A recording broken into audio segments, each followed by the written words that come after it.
जय श्री राधे गोविंद। स्वागत है आपका हमारे चैनल सनातन कर्म में, जहां हम सनातन धर्म के गुण तत्वों को समझने का प्रयास करेंगे। दुखों का नाश करने वाले और सारी सृष्टि का पालन करने वाले भगवान श्री गणेश की वंदना करते हुए और ज्ञान की देवी माता सरस्वती का आशीर्वाद लेकर अपने गुरुदेव के श्री चरणों को प्रणाम करती हूँ। अब मैं भगवान की श्रद्धा और भक्ति के साथ कार्तिक मास की कथा 23वां अध्याय सुनाती हूँ। ध्यान पूर्वक सुने। 22वें अध्याय में हमने विष्णुदास और राजा चौल की कथा के बारे में जाना। जय विजय का परस्पर एक दूसरे को श्राप एवं मोक्ष। धर्मदत्त ने कहा, जय और विजय भगवान के दो अन्य द्वारपाल मैंने सुने हैं। उन्होंने ऐसा कौन सा पुण्य किया जिससे उन्हें भगवान विष्णु का रूप मिला। गढ़ बोले, हे द्विज, तृण बिंदु की देवहूति कन्या से करदम जी की कृपा दृष्टि से दो पुत्र पैदा हुए। बड़ा जय और छोटा विजय हुआ। उसी देवहूति के योगी कपिल देव भी हुए। जय और विजय ने समस्त इंद्रियों की वृत्तियों को विष्णु की भक्ति में लगा दी थी, जिससे वे बड़े धर्मशील हुए। उसके नित्य अष्टाक्षरी विद्या का जप करने और भगवान विष्णु का पूजन करने से विष्णु ने उन्हें साक्षात दर्शन दिए। यज्ञ कर्म हेतु मरुत राजा ने उनको बुलाया। वे यज्ञ करने में निपुण थे। उनको देवता और ऋषि भी पूजते थे। वे वहां गए। उस यज्ञ में जय ब्रह्मा और विजय याचक हुए। उन्होंने संपूर्ण यज्ञ पूर्ण किया। मरुत ने यज्ञ का स्नान करके उनको बहुत सा द्रव्य दिया। उस धन को लेकर वे अपने आश्रम को आ गए। भगवान के अलग अलग पूजन और प्रसन्नता के लिए उस धन को परस्पर बांटने लगे।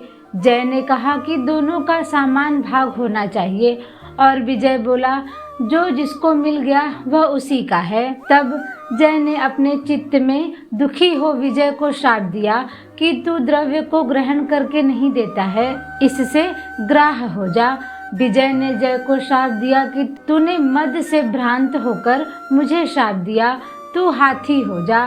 जब वे दोनों नित्य पूजन के समय भगवान के दर्शन करके उनसे सारा समाचार कहा, श्राप की निवृत्ति मांगने लगे, तब वे कहते, हे स्वामी, हम आपके भक्त हैं और श्राप के वश ग्राह और हाथी की योनि में कैसे जाएं?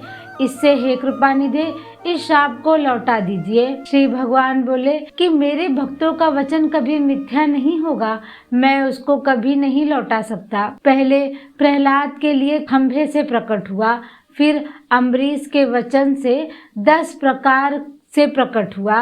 इसे तुम दोनों अपने किए हुए शापों का अनुभव करके ही मेरे पद को प्राप्त हो पाओगे। यह कहकर हरि अंतर ध्यान हो गए।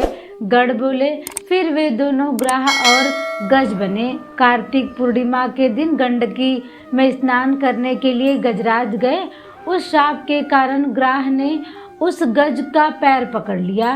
ग्राह से पकड़े हुए हाथी ने कातर वाणी से विष्णु भगवान का स्मरण किया तो शंख चक्र गदाधारी भगवान विष्णु प्रकट हुए। भगवान ने चक्र से ग्राह को मारकर उन दोनों का ही उद्धार किया और अपना रूप देकर उन्हें वैकुंठ ले गए। तभी से वह स्थान हरि क्षेत्र हो गया।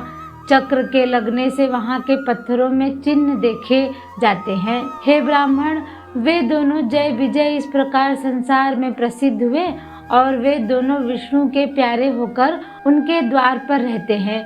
इससे हे धर्मज्ञ, तू भी नित्य विष्णु भगवान के व्रत में स्थित होकर मत्सरता और कपट छोड़कर समदर्शी हो जा। सदा तुला, मकर और मेष के सूर्य में प्रातः काल स्नान कर एकादशी का व्रत और तुलसी के वन का पालन किया करो। ब्राह्मण, गौ और वैष्णव की सेवा करना। सदा मसूर, कंजी, बैगन का त्याग करना। इसी प्रकार हे धर्मदत्त, इस देह का अंत होने पर तुम भी हमारी तरह विष्णु भगवान के परम पद को प्राप्त हो जाओगे। जन्म से किए गए इस व्रत से यज्ञ, दान, तीर्थ ये कोई अधिक नहीं है। हे ब्राह्मणों में श्रेष्ठ, तुम धन्य हो, क्योंकि तुमने यह व्रत किया, जिसके आधे फल को पाकर ये कलहा हमारे संग भगवान विष्णु के लोग जा रही है। नारद जी बोले, इस प्रकार धर्मदत्त से कहकर और विमान में बैठकर वे दोनों कलहा समेत वैकुंठ को गए।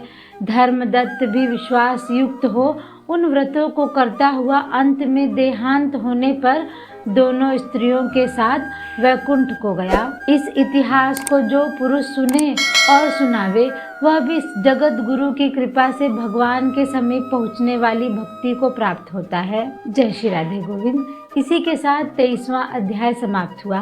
बोलो भगवान श्री राधे गोविंद की जय। मोर मुकुट बंसी वाले की जय। कार्तिक के ठाकुर की जय।